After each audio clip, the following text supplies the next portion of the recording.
ಎರಡು ಕಾರುಗಳು ಮುಖಾಮುಖಿ ಡಿಕ್ಕಿಯಾದ ಪರಿಣಾಮ ಎರಡೂ ಕಾರಿನ ಚಾಲಕರು ಸ್ಥಳದಲ್ಲೇ ಸಾವನ್ನಪ್ಪಿರುವ ಘಟನೆ ಕರ್ನಾಟಕದ ಗಡಿಗೆ ಹೊಂದಿಕೊಂಡಿರುವ ತಮಿಳುನಾಡಿನ ಹೊಸೂರು ಬಳಿ ನಡೆದಿದೆ. ಆನೇಕಲ್ ಗಡಿಗೆ ಹೊಂದಿಕೊಂಡಿರುವ ತಮಿಳುನಾಡಿನ ಹೊಸೂರು ಸಮೀಪದ ಸೂಳಗಿರಿ ಎಚ್ಪಿ ಪೆಟ್ರೋಲ್ ಬಂಕ್ ಎದುರು ಅಪಘಾತ ನಡೆದಿದ್ದು, ಎರಡು ಕಾರಿನ ಚಾಲಕರಾದ ಬೆಂಗಳೂರಿನ ವೈಯಾಲಿಕಾವಲ್ ನಿವಾಸಿ ಸುಮಂತ್ ಹಾಗೂ ಕೋರಮಂಗಲ ನಿವಾಸಿ ವಿನ್ಸೆಂಟ್ ಗೋಪಿ ಸ್ಥಳದಲ್ಲೇ ಸಾವನ್ನಪ್ಪಿದ್ದಾರೆ.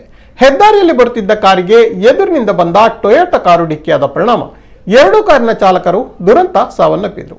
ಸ್ಥಳಕ್ಕೆ ಸೂಳಗಿರಿ ಪೊಲೀಸರು ಭೇಟಿ ನೀಡಿ ಪರಿಶೀಲನೆಯನ್ನು ನಡೆಸಿ ಪ್ರಕರಣ ದಾಖಲಿಸಿಕೊಂಡಿದ್ದಾರೆ.